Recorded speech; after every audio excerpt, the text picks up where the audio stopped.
4 times today in the Gospel we hear Jesus saying, "You have heard it said, but I say to you." And this formulation is more than just "you've heard it said." He could have said, "You've heard it written in Scripture."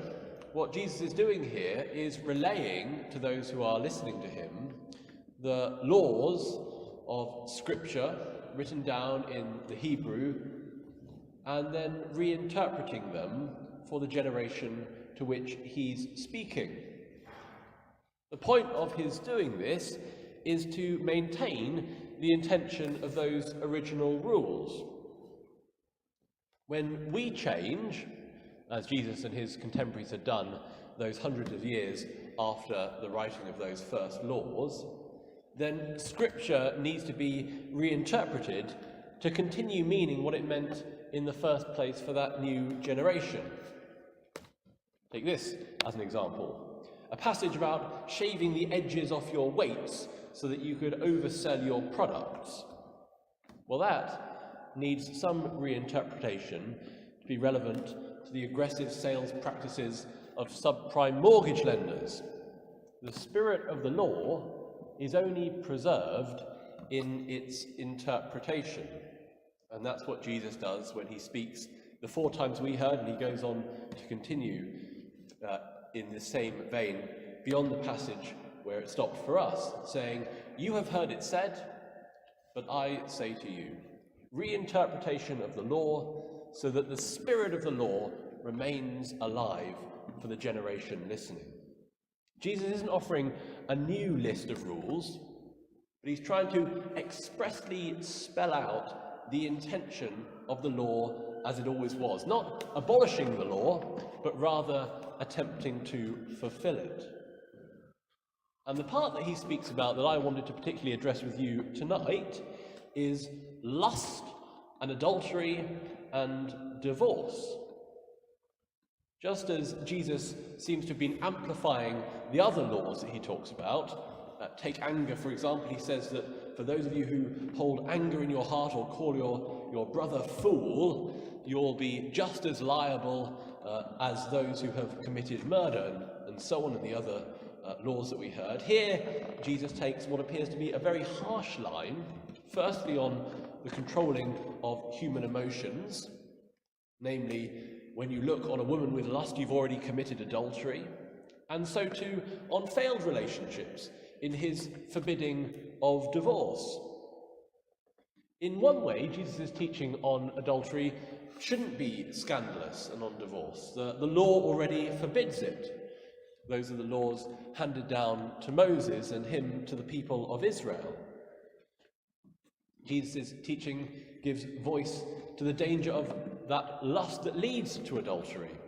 And warnings about that, so too, are common in the law. Indeed, the law forbids the coveting of a neighbour's wife, who is listed as a possession among the rest of the neighbour's stuff. And because this is the worldview into which Jesus is speaking, one in which patriarchy is the expected model of existence, this is the reason he needs to offer this interpretation. It's a society, the 1st century, in which the religious and political leaders are men, where business owners are men. In fact, anyone who owns property at all is a man. It's only a few select men who are not themselves the property of somebody else. It's a world where women are not paid as much as men for the same labour, or where they simply don't have the opportunity to conduct that labour at all. It's a society in which men controlled women. Wives became the property of their husbands because controlling women was the best way to ensure that your progeny really were your progeny. By locking up his wife, a man could keep an eye on any offspring he produced. He gave those offspring his name, he maintained control over them, he gave his daughters to other men to do likewise with them. And this is where the seemingly harsh interpretation that Jesus offers on lust and divorce starts to make a little bit of sense.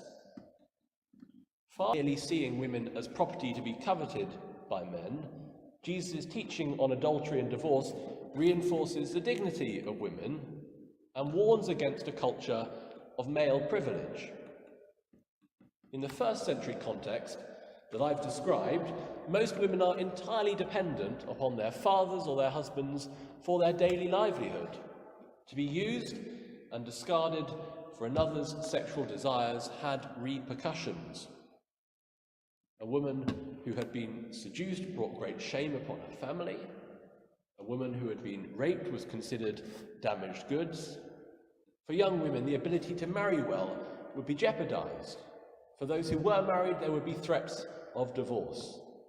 Wives could be cast aside for the most minor infraction. And you may be thinking, well, how is that the case when you said earlier that the law was such that divorce was already disallowed? Well, it was, but Moses himself is recorded to be going about a bit of interpretation of his own, in which, for the sake of the hearts of the Israelite people, he allows the divorcing of couples by the handing over of a legal document. And once you're without a family and with no way to earn a living, you become a beggar or a thief, or you die by the side of the road. In contrast to a world where women were treated like property, Jesus' mission allows women to be disciples. The reason Jesus offers such harsh words is to provide some protection for those who are most vulnerable. And it's well worth looking how he phrases it. Jesus doesn't tell the victims that they should be more careful, but he tells the perpetrators to control themselves.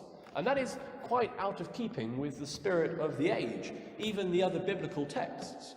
At the time, while Paul is telling women to cover themselves up in church in case they might incite men to sin, Jesus is telling men that they should pluck out their own eyeballs if they're tempted to sin. It's a rather different focus. Jesus' line is, don't inconvenience someone else because of your own weakness. But if it's too much for you to handle, then here's a suggestion that will solve it permanently. Thankfully, we now live in an age where divorce no longer leaves women fighting for a livelihood. Indeed, often there is more to be lost by staying with an abusive partner than by separating. And so we've engaged, as Jesus did, in reinterpretation of the law to maintain its spirit for our age. We acknowledge that relationships do fail, and that sometimes divorce, though never wanted or intended, is the least oppressive end to a relationship. That's not to say, though, that we no longer face any of the issues of patriarchy. When I was describing first century life, you might well have been glad that women can no longer be owned, but it might have struck you as uncomfortably familiar that our political and religious leaders are still overwhelmingly men who get paid more for their work and who are still giving their daughters away right down there. What I mean by all of this is that there is still plenty of work to do.